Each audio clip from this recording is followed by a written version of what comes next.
Oke, assalamualaikum semuanya. Kembali lagi dengan saya di pembelajaran matematika peminatan. Pada video pembelajaran kali ini, kita membahas mengenai limit fungsi trigonometri, yaitu menggunakan metode pemfaktoran. Nah, bagaimana cara menyelesaikan dengan menggunakan metode pemfaktoran? Mari kita simak contoh soal berikut ini.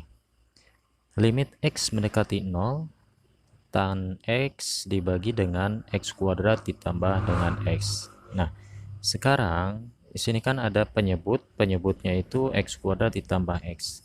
Nah, penyebutnya ini bisa kita faktorkan, ya, atau kita ubah bentuknya yang tadinya X kuadrat ditambah X menjadi bentuk dari pemfaktoran.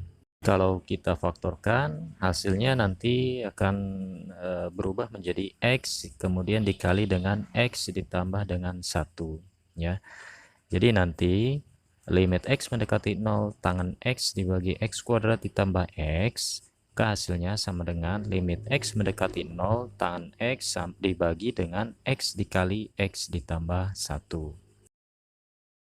Bentuk yang di atas supaya menjadi bentuk dari materi sebelumnya yang sudah kita bahas, maka saya akan ubah ya, atau saya pecah menjadi bentuknya limit X mendekati 0 dari tangan X dibagi dengan X. Nah, kemudian dikali dengan limit X mendekati 0, 1 dibagi dengan X plus 1. Ya, sebenarnya sama saja.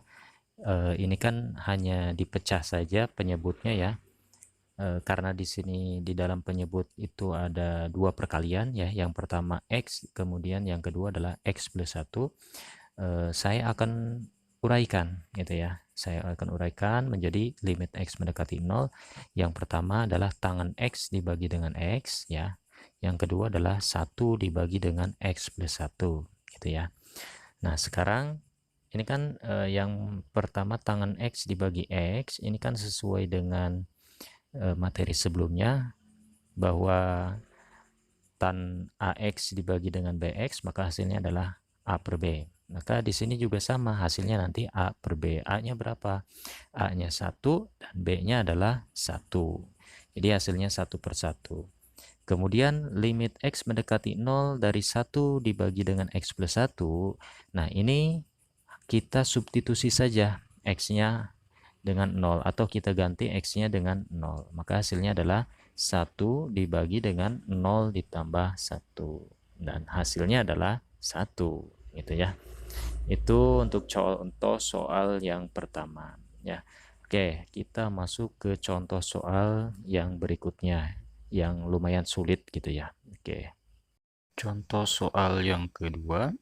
Limit X mendekati 1 dari tangan X dikurangi 1 dikali sin 1 dikurangi akar X dibagi dengan X kuadrat dikurangi 2X ditambah dengan 1. Nah, ini ada akar-akarnya ya. Ada akar X-nya. Nah, bagaimana cara menyelesaikannya? Sama ya, kita faktorkan penyebutnya. Ya. Kalau kita faktorkan, X kuadrat dikurangi 2X ditambah 1, maka faktornya adalah X dikurangi 1 dikali dengan X dikurangi 1. Ya. Nah, jadi nanti hasilnya sama dengan limit X mendekati 1, kemudian tangan X dikurangi 1 dikali sin 1 dikurangi akar X dibagi dengan X dikurangi 1 dikali X dikurangi 1. Ya. Nah, itu. Nah, sekarang kita pisahkan ya, berarti yang tangan X min 1 dibagi dengan X min 1 dan sin 1 dikurangi akar X dibagi dengan X min 1 ya, kita pisahkan sesuai dengan sifat limit ya. Maka hasilnya sama dengan limit X mendekati 1 dari tangan X dikurangi 1 dibagi X min 1, kemudian dikali limit X mendekati 1 sin 1 dikurangi akar X dibagi dengan X min 1. Tuh. Nah, hasilnya sama dengan yang tangan X min 1 dibagi X min 1, itu hasilnya adalah 1 ya, sesuai dengan rumus ya, yang sebelumnya sudah kalian pelajari. kemudian dikali dengan limit X mendekati 1. Nah, sekarang yang X min 1 kita faktorkan. Ya, X min 1 kita faktorkan, maka hasilnya adalah akar X min 1 dikali akar X plus 1. Itu ya, kalau kita faktorkan ya X min 1.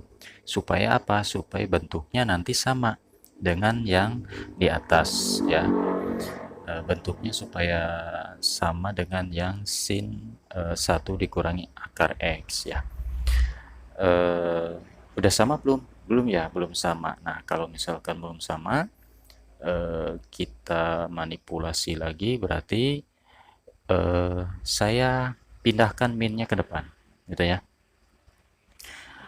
Jadi min sin, kemudian kita balik, ya akar X ada di depan, ya. Jadi min sin dikali akar X dikurangi dengan 1, gitu ya. Nah, tetap hasilnya sama dengan sin 1 dikurangi akar X, ya. Sama hasilnya ya, cuma dipindahkan saja, pindah posisi. Nah, setelah sama, ini kan sama ya, di atas ada akar X min 1 dan di bawah juga ada akar X min 1 ya. Sesuai dengan yang contoh soal yang pertama tadi ya, contoh soal yang pertama tadi, maka nanti hasilnya adalah minnya pindah ke depan ya, jadi min 1 kemudian dikali dengan 1. 1 dapat dari mana? Dapat dari limit sin akar X min 1 dibagi dengan akar X min 1. Ya, jadi hasilnya adalah 1. Kemudian dikali dengan, nah sebenarnya ada penjabaran lagi ya. Jadi limit X mendekati 1 dari 1 dibagi dengan akar X plus 1-nya, gitu ya. Nah, kalau misalkan akar X plus 1, ya limit X mendekati 1 dari 1 dibagi akar X plus 1, nah itu kita tinggal substitusi saja X-nya dengan 1. Maka hasilnya adalah 1 dibagi dengan akar 1 ditambah 1. Gitu ya. Nah, setelah kita kalikan semuanya, maka hasil akhirnya adalah min 1/2 atau min setengah. Ya, gitu penjelasan untuk contoh soal yang kedua. Mudah-mudahan paham. Kalau misalkan kalian belum paham, silakan ditanyakan saja. Terima kasih. Assalamualaikum warahmatullahi wabarakatuh.